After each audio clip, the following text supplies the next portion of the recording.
kim donin nào người him lại ni ha rilang an rallel ding mo cây chun kapal theilul no boite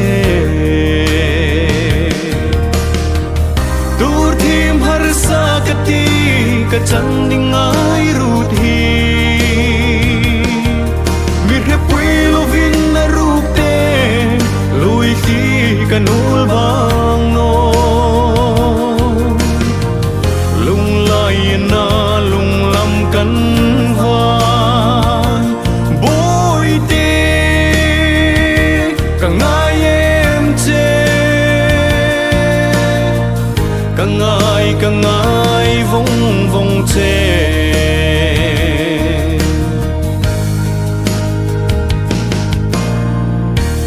nang in holding si chun bi thu kan lan lai che khan si rami lo no le la chu ki valung mol te hin tur thim ka ti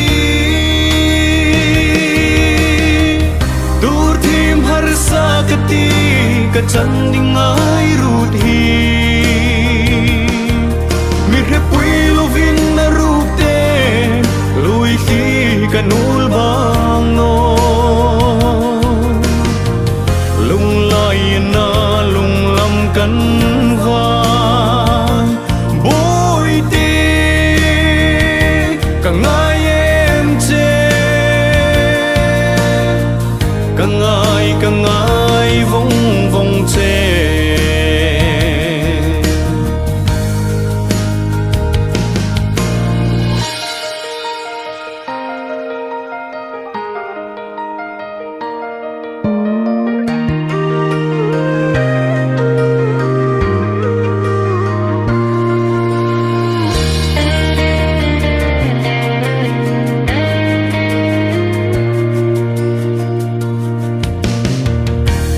ngày tu si ra nolin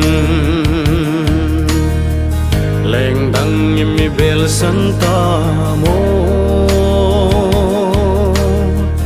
hang don kir vero boite bi thu nem te in tim hun lai te kha tur thim har sakati ka chang ding ai rut hi mir he pui lovin na rupte lui khi kanul bang no lung lai na lung lam kan vai boi te